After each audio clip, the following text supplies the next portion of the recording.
Praise the Lord. So mga kapatid, para sa pagpapatuloy ng ating morning revival preview for this week, ang ating schedule ay week 5, day 5. So as usual, magbabasa na ako ng mga Bible verses natin. Exodus 31:13. You shall surely keep my Sabbaths, for it is a sign between me and you throughout your generations, that you may know that I am Jehovah who sanctifies you. Amen. So ano ba sinasabi rito? So dito sinasabi ng Panginoon ang charges sa kanyang mga tao, sa kanyang bayan na isagawa ang Sabat. At sinasabi niya na itong pagsasagawa ng Sabat ay isang tanda sa pagitan niya at ng kanyang bayan sa buong kapanahunan nila. So, ibig sabihin, mula sa Sabat na ito, hindi nila malilimutan ang Panginoon. Kaya sa huling bahagi ng verse na ito, sinabi niya, that you may know, I am Jehovah who sanctifies you. At para maalala nila na ang Panginoon, si Jehovah, ang nagpapabanal sa kanila, dapat ipagpatuloy nila ang Sabat. Ito ay binili ng Diyos sa kanyang bayan sa Lumang Tipan. Yung isang verse naman, Acts 2:4, and they were all filled with the Holy Spirit and began to speak in different tongues, even as the Spirit gave to them to speak forth. So ito namang binabanggit dito sa Book of Acts ay related sa Day of Pentecost. So nung araw ng Pentecostal, okay, ano nangyari? Ang kanyang mga disipulo ay napuspos ng Espiritu Santo at sila ay nagsalita ng iba't ibang wika. Speak in different tongues, iba't ibang wika. So hindi ingay ito talagang totoong wika. Mga wika na hindi nila alam sabihin o isalita sa kanilang natural na buhay. Pero dahil sa pagpupuspos ng Espiritu, nagawa nilang magsalita sa iba't ibang wika para tugunan ang pangangailangan ng panahon na yon. So hindi ingay ito na speaking in tongues basta nag-ingay. Hindi. Merong pangangailangan sapagkat ang kanilang audience ay mga tao na nagsasalita sa iba't ibang wika. Kailangan tugunan nila yan at kailangan maintindihan sila. Kaya ang mga disipulo, mula sa pagpupuspos ng Espiritu, nabigyan sila ng isang kapangyarihan na magsalita sa iba't ibang wika. Miraculous ito. At hindi naman ito nangyayari palagi. Pero nangyari yan ng araw ng Pentecost. Amen. Sa mga kapatid, magbabasa na ako. We need to be one with God in His work. This requires that we enjoy Him. If we do not know how to enjoy God and be filled with God, we will not know how to work with Him, how to be one with Him in His work. Amen. So maganda itong umpisa rito na sinasabi. Kapag tayo ay gumagawa, naglilingkod, gumagawa para sa Diyos, importante na matuto tayong makaisa niya. Na ang ibig sabihin, ang gawa, hindi siya hiwalay sa Diyos. Hindi siya hiwalay sa Diyos. At dahil ang gawa ay hindi hiwalay sa Diyos, dapat kaisa natin ng Diyos habang tayo ay gumagawa. At sinasabi rito, ang pakikipag-isa sa Diyos ay ang pagtatamasa sa Kanya. Kailangan, pag tayo ay gumagawa, okay, unang-una, puspos tayo ng Espiritu. Pangalawa, kaisa niya tayo. Pangatlo, tayo ay nagtatamasa sa Kanya. So yan ang mga requirements. So tandaan nyo, huwag kayong gagawa. Huwag kayong gagawa ng anumang gawa. Nang hindi nyo kaisa ang Panginoon, hindi kayo puspos ng Espiritu, hindi kayo nagtatamasa sa Diyos. Yan ay mga prinsipyo na mahalaga kung tayo ay naglilingkod sa Panginoon. Hindi ito mga ordinaryong trabaho o gawa na pwede mong gawin. Nasa mood ka, sinisipag ka, hindi ka inaantok ngayon, may oras ka, gagawin ko to. Dapat hindi. Kaisa mo ang Panginoon na gawin yan. Puspos ka ng Espiritu at nagtatamasa ka sa Panginoon. Then, pwede kang gumawa. At kung gumagawa ka, hindi ka hiwalay sa Panginoon. So, yan ang unang bunga sa atin. The New Testament ministry of the apostles began with the enjoyment they had on the day of Pentecost. The disciples did not work for 6 days and then enjoy the Lord on the day of Pentecost.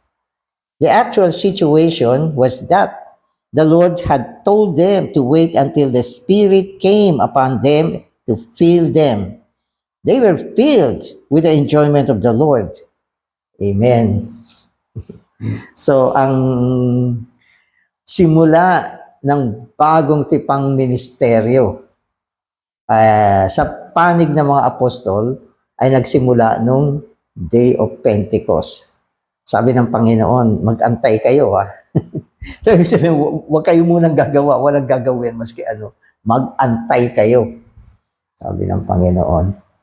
No? At nung dumating yung araw ng Pentecost, ano nangyari? Dumating yung Espiritu, economical siya. Di ba? At pinuspos ang mga Espiritu, pinuspos ang mga disipulo.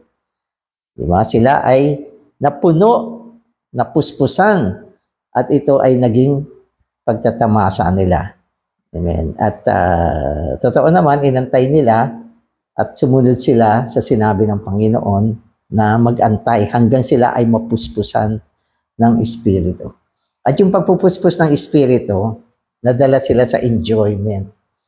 Sa enjoyment ng Espiritu. So yan yung simula ng bagong tipang ministeryo ng mga apostol. Nag-antay muna. So huwag ka nagmamadali. Gusto mo mag-serve, huwag ka nagmamadali. Kailangan muna, merong pagpupuspos. May pakikipag-isa sa Panginoon. Merong pagtatamasa.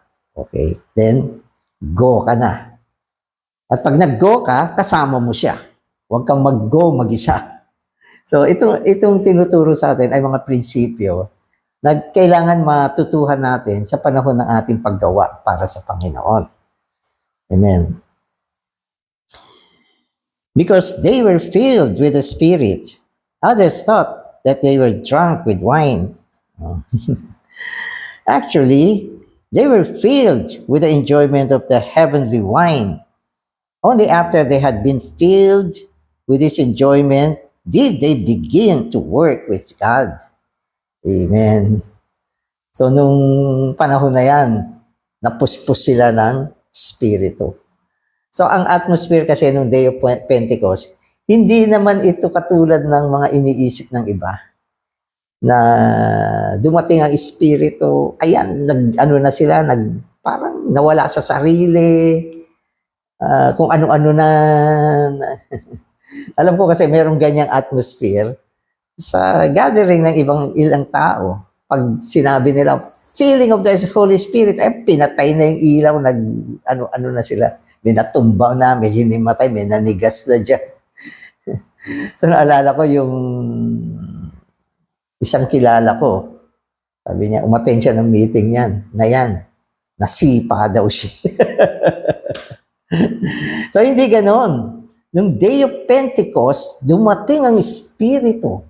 Itong mga disipulo, para silang sobrang saya. Nag-enjoy sila. Napagkamalan nga sila ng mga tagalabas na sila ay mga lango sa alak. Kasi yung mga lango sa alak, sobrang saya niyan.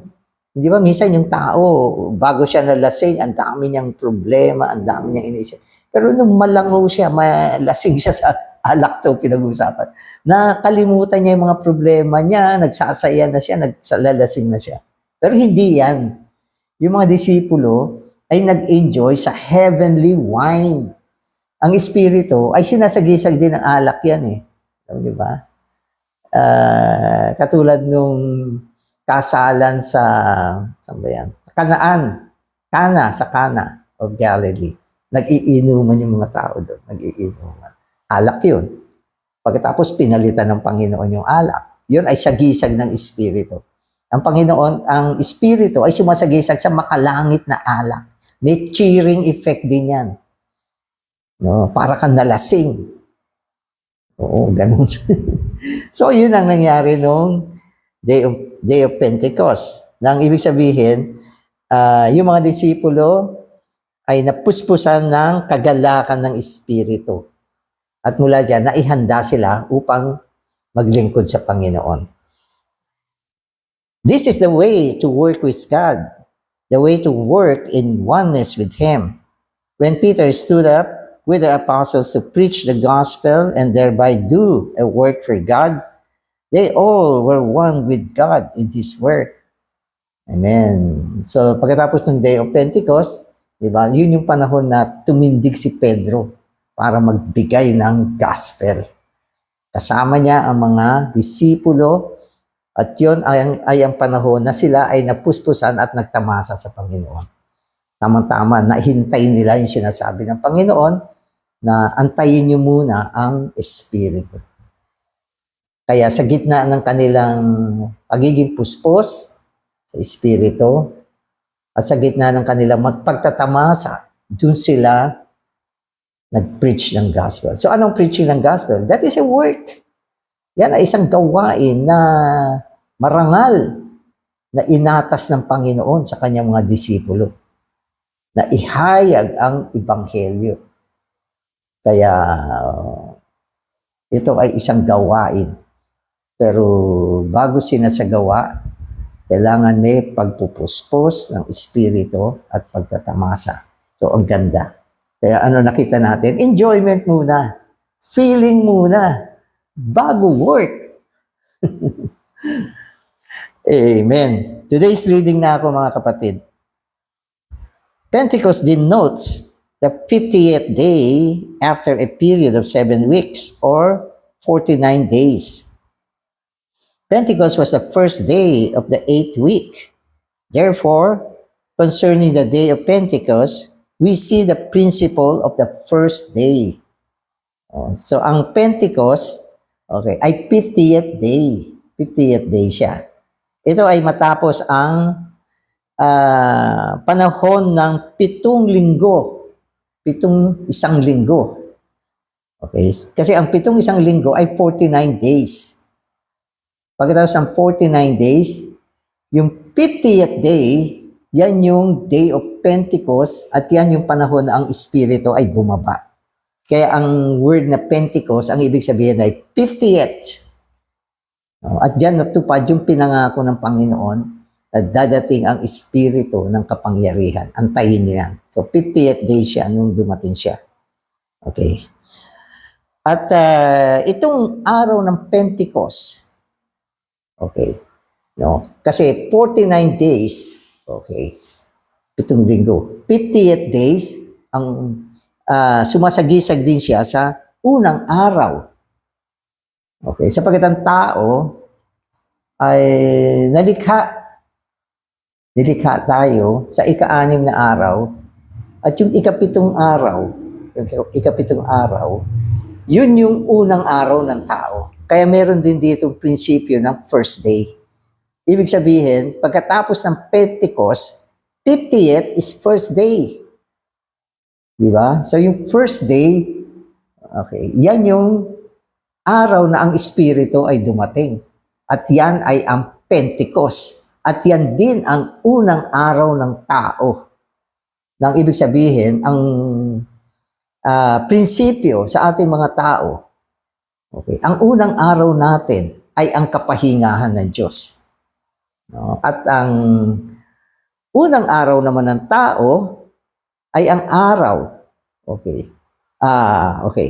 Ang Sabat, okay, ang ikapitong araw ng Diyos ay ang kapahingahan ng Diyos. At ang Sabat ay ang unang araw ng tao, no, nang siya ay likhain ng Diyos. At ang unang araw ng tao ay hindi paggawa.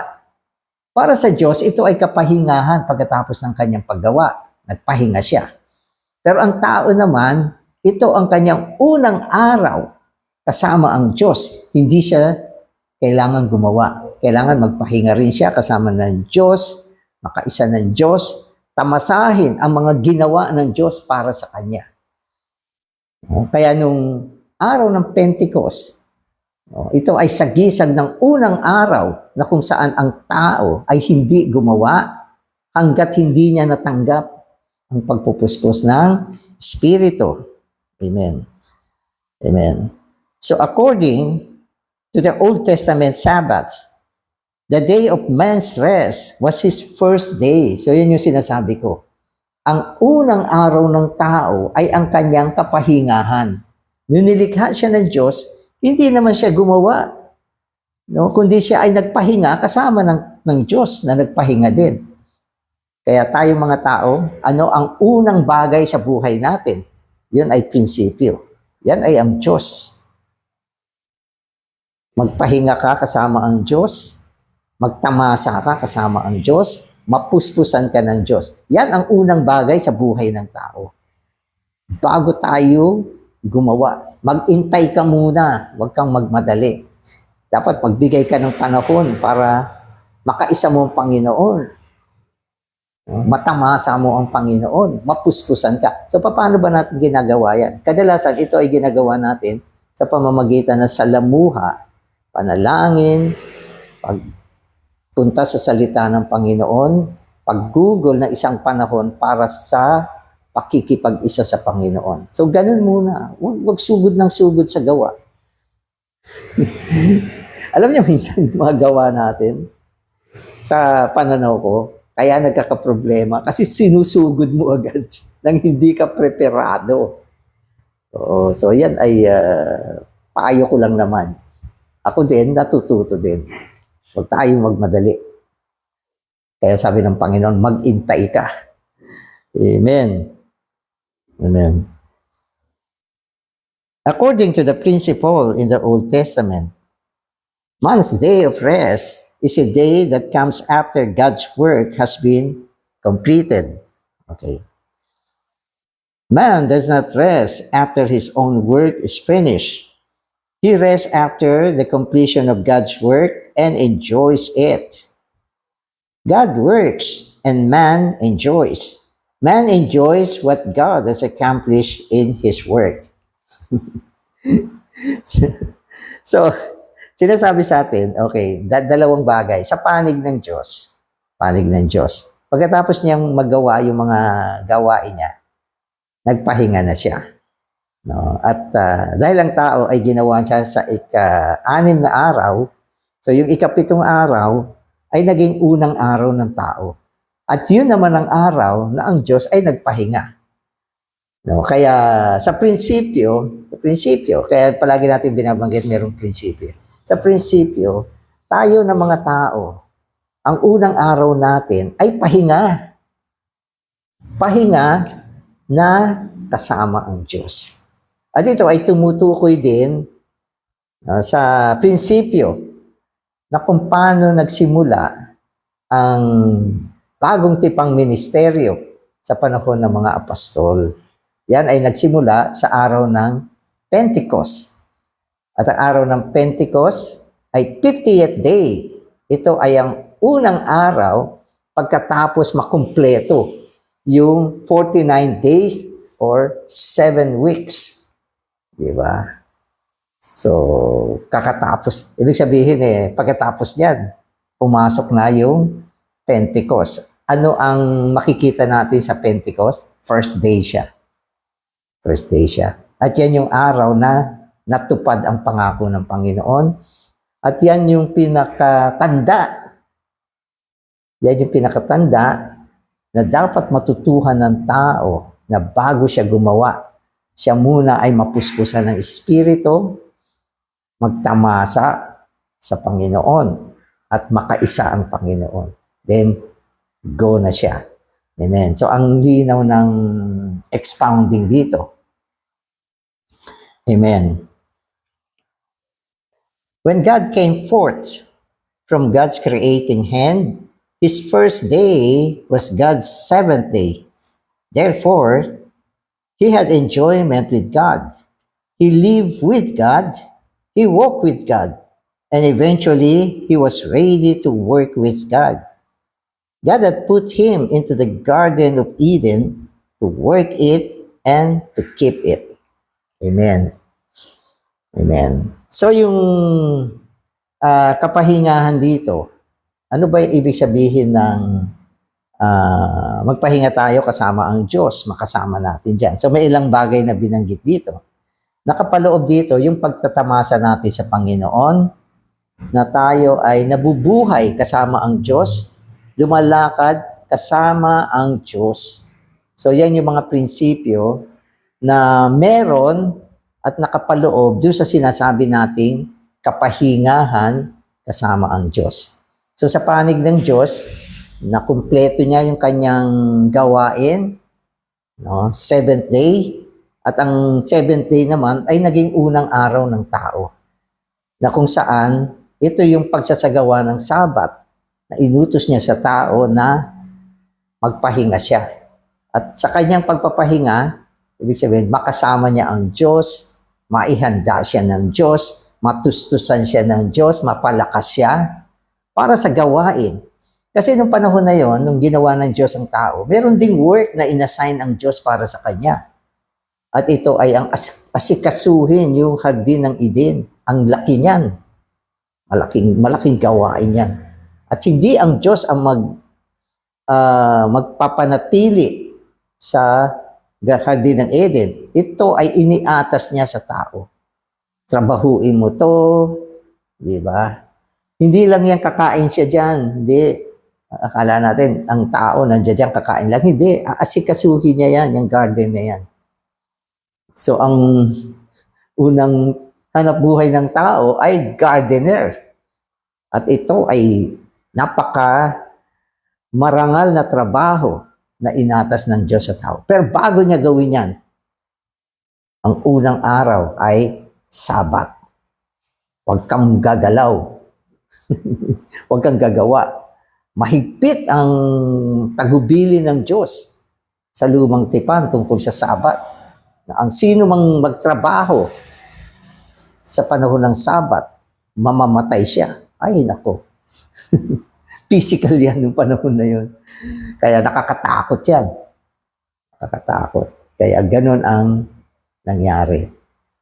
At si Adam, nung panahon na yan, masunurin pa sa Diyos. O maging si Eva. Ano pa sila noon? Napaka-mahinahon nila. At kung ano sinasabi ng Diyos, tsak na gagawin nila. Wala pang pagsalansang nung panahon na yan. Hindi pa uso yung yung mga swail nung panahon na yun. Amen. Perhaps after enjoying rest with God on his first day, Adam worked to care for the garden for another 6 days.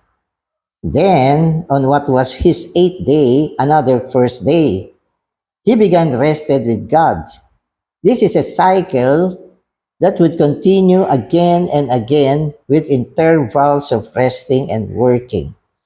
With God, it is a matter of working and resting.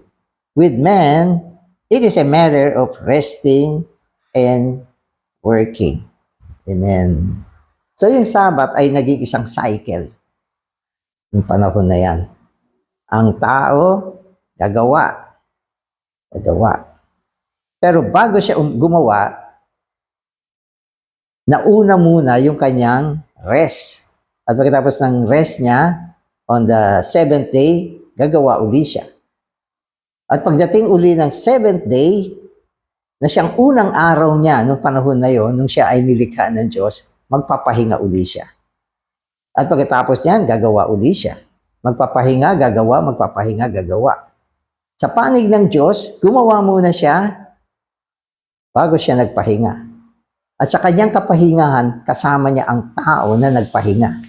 Sa panig ng tao, nagpahinga muna siya bago siya gumawa. At ito ay naging isang cycle nung panahon na yon sa panig ng tao. Nang ibig sabihin, hindi pinapayagan ng tao, ng Diyos ang tao, na gumawa lang ng tuloy-tuloy. Kundi, siya ay nagtalaga ng isang araw ng kapahingahan. Kapagkat ang kapahingahan dito, so mga kapatid, kailangan maintindihan natin, yung kapahingahan kasi dito, hindi siya talaga physical rest. Naniniwala ako yung unang tao, si Adan, hindi yan mapapagod. Physically, hindi siya mapapagod. Kasi hindi naman siya tisod. Alam niyo ba yung kapaguran na galing sa pagkatisod ng tao? Kaya tayo nahahapo, napapagod. Hindi. Ibig sabihin, ngayon, ganyan. Kaya kailangan natin mag-rest. Pero nung panahon ni Adan, ang rest, hindi, dahil hindi na niya kaya. Ang tao, pagod na tisod, wow, iba ang kanyang puwersa at lakas, pati mentalidad niya. At yan ay tinalakay ni Watchman Nee, sa book na Latent Power of the Soul. Basahin niyo yan. Sabi niya, bago natisod ang tao, iba yung kanyang kondisyon. Para siya si Superman. Ang talino, ang lakas, ang laki ng garden, kaya niyang ayusin yan. Pero ganun pa man, nagtalaga pa rin ang Diyos ng isang araw. Para siya ay magpahinga. So, ibig sabihin, ang pahinga dito ay isang sign o tanda na gusto ng Diyos na ang tao ay makasama niya. Maalala siya. Magpahinga upang makaisa niya. Magpahinga upang respetuhin niya ang Diyos. So, yun yung ibig sabihin ng rest dito at Sabbath. More on enjoyment. Enjoyment saan? Sa Diyos. More on oneness with God. More on being filled with God. At least, once a week, merong ganyan. At hindi mo pwedeng i-violate yan ng panahon na yon.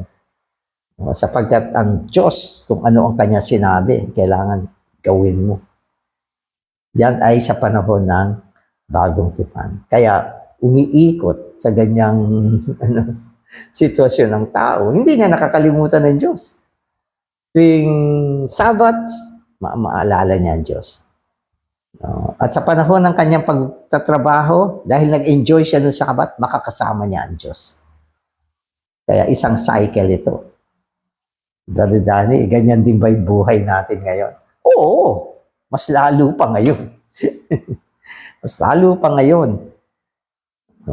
Ang ibig sabihin, araw-araw, meron kang time na tamasahin ng Panginoon, mag-enjoy sa Panginoon, makiisa sa Panginoon. At sapagkat tayo ay nagtatrabaho rin, malibang bukod pa sa ating paglilingkod sa Panginoon, paggawa ng ating mga normal na trabaho, di ba? Kailangan kasama natin ang Panginoon at lahat ng bagay, ibig sabihin, ginagawa mo mula sa pag-i-enjoy at mula sa pagiging napuspusan ng Panginoon, mula sa pakikiisa sa Panginoon. Kaya ang ganda nitong pagsasalarawan na ito. So, huwag natin kakalimutan to. Amen. After God gave the revelation concerning the tabernacle and the furniture, and after God selected the builders and gave Moses a charge regarding them, he went on to speak again of the Sabbaths. It seems as if God were saying, "Do not forget my Sabbaths. You should not think that because you are working to build my dwelling place, you can work every day continually. No, even in doing my divine work, the work of building the tabernacle, you must still bear a sign to indicate that you are my people and you need me." Amen. So itong Sabat, inulit siya. Nung inulit yung tagubilin, ibig sabihin, yung tagubilin, inulit ito. Nung panahon na itatayo na nila yung tabernakulo. At ito rin yung panahon na binigay ng Diyos yung mga kautusan kay Moses. At yung description ng tabernacle, paano siya itatayo, merong blueprint yan. Binigay din niya kay Moses. No? At sa pagbigay niya ng kautusan, sinama dyan yung Sabat. Inulit yan. Na ang ibig sabihin, nung matanggap nila yung kautusan at yung pagtatayo ng tabernakulo, pumili sila ng mga tao na gagawa nito, mga marurunong na tao. Yung tabernacle, lalo yung templo, yung mga pagsasagawa niyan, ay pwede natin sabihin, pagsasagawa ng pinananahanang lugar ng Diyos. Ano yan? Hindi yan ordinaryong gawa. Yan ay spiritual na gawain. Na kung saan ang mga manggagawa, kailangan nila ng pagsasagawa ng Sabat. Hindi sila gagawa ng tuloy-tuloy. Hindi yan, bahay ng Diyos to, apurahin natin, mag-overtime pa tayo. Kung gusto niyo mag-overtime, siguro okay lang yan. Pero pagdating ng Sabat, stop lahat ng gawain. Sapagkat ang Sabat ay isang itinalagang pagsasagawa ng Diyos ng panahon na yon upang ang tao ay magpahinga at alalahanin siya, respetuhin siya, at bigyan ng pagkakataon ang sarili na dumulog sa Diyos, na puspusan ng Diyos, mapalakas ng Diyos. Huwag niyo sabihin na kumot Old Testament yan, wala na yung mga salitang makaisa ng Diyos. Hindi. Kailangan makapasok pa rin sila sa presensya ng Diyos. At mapasaya ng Diyos. At maalala nila ang Diyos.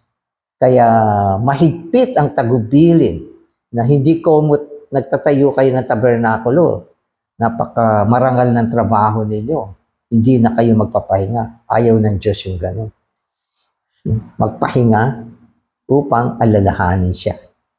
Amen. Ang isa sa pinaka-ayaw ng Diyos ay ang makalimutan natin siya. Kaya madalas, binibigyan natin ng break yung sarili natin. Sapagkat sa panahon ng pagiging busy, gumagawa, nakafocus sa mga ginagawa, merong posibilidad na makalimutan mo ang Diyos. Kaya may mga time kailangan mag-post ka din. Bumaling ka sa Panginoon upang makasama mo siya. Amen. Amen. Amen. Okay, so, therefore you need to enjoy me first. Then you will be able to work not only for me, but also with me. And by being one with me, I will be your strength to work and your energy to labor. You must do the work of building my dwelling place with me, by me, and in oneness with me. So yun ang gusto ng Diyos. Okay, na isagawa ninyo ang Sabat, so sinasabi niya rito, sapagkat kayo ay bayan ko. Hindi kayo mga karpintero lang, hindi kayo mga mason o mga ordinaryong tao. Kayo ay mga special na tao. At kayo ay tinuturing na akin, mga tao, my people, bayan ko, sabi ng Diyos, kailangan nyo ito. At sa panahon ng pagsasagawa ng Sabat, pinapakita nyo na ang unang bagay sa buhay nyo ay ako muna. Tamasahin nyo ako, mabigyan ko kayo ng lakas, katalinuhan, maingatan kayo sa panahon ng inyong paggawa. Kaya ang ganyang kahalaga yung Sabat. Mabuhay kayo kasama ko. Gawin ninyo itong pinananahanang lugar para sa akin nang kasama nyo ako. Ako ang architect. Ako ang supervisor. Siya ang overall sa pagtatayo niyan. Kaya importante yung pagsasagawa ng Sabat ng panahon na yon. Kasi kung hindi, kung walang Sabat, tuloy-tuloy gagawa yung mga tao. Wala na, hindi na nila naalala ang Diyos na nagpapahala sa kanila. Maging ang Diyos na gusto silang suportahan, mawawalan ng lugar. Ganun. Nako, pag naintindihan niyo ito, o ngayon naintindihan ko na, malalaman mo ang kahalagahan ng pagtatamasa sa Panginoon, pakikipag-isa sa Panginoon, at pagiging napuspusan ng Panginoon sa lahat ng bagay sa buhay natin. Kaya nga ang pinaka magandang panahon ng ating pagdulog sa Diyos ay paggising natin sa umaga. Kasi yan yung unang mga oras ng buhay natin dito sa lupa. Natulog ka at gumising ka. Diyan magsisimula ang araw mo. Kaya bago ka magsimula, mag-celebrate ka muna ng Sabat. Lagi ibig sabihin, pumunta ka sa Panginoon. Alalahanin mo siya. Tamasahin mo siya. Mapuspusan ka ng Panginoon. No? At mula dyan, magiging maganda ang araw mo.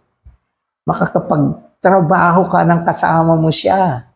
Hindi lang ang ating pagtatrabaho, resulta ng galak natin. Kundi ang galak natin ay tuloy-tuloy sa buong araw. Hindi ka magiging bugnutin sa ginagawa mo. Hindi ka magiging masungit at hindi ka maapektuhan ng mga negatibong bagay kasi kaisa mo ang Panginoon. Yan ang pinapakita niya sa atin. Kaya maayos tayong tao. At magkakaroon ng isang patotoo na tayo ang kanyang bayan sa panahon na ito. Tayo ay mga anak ng Diyos. Tayo ay mga bahagi ng katawan ni Kristo. Tayo ay may buhay ng Panginoon. At ang ating pamumuhay ay ang pamumuhay ni Kristo na nagsimula nung umaga pa lang na nagising tayo. Hindi mo naisip yan. Amen. You are my people, and you should bear a sign that you need me to be your enjoyment, strength, and energy. You need me to be your everything so that you may be able to work for me. By working in this way, you honor me and glorify me. This is to bear a sign indicating that you are my people. Amen. So ang Sabat ay isang prinsipyo ng patotoo. Ito ay isang tanda na tayong mga tao ay bayan ng Diyos at tayo ay pag-aari ng Diyos at tayo hindi mga ordinaryong tao, no? At kapag tayo ay kaisa ng Panginoon sa kanyang mga paggawa, puspos ng Panginoon at ang Panginoon ang ibinubuhay natin, binibigyan natin siya ng respeto. Di ba? Binibigyan natin siya ng paggalang. Binibigay natin ang kaluwalhatian sa Panginoon. Hindi tayo nagsosolo. Praise the Lord. so maganda itong empire natin. Amen. Thank you.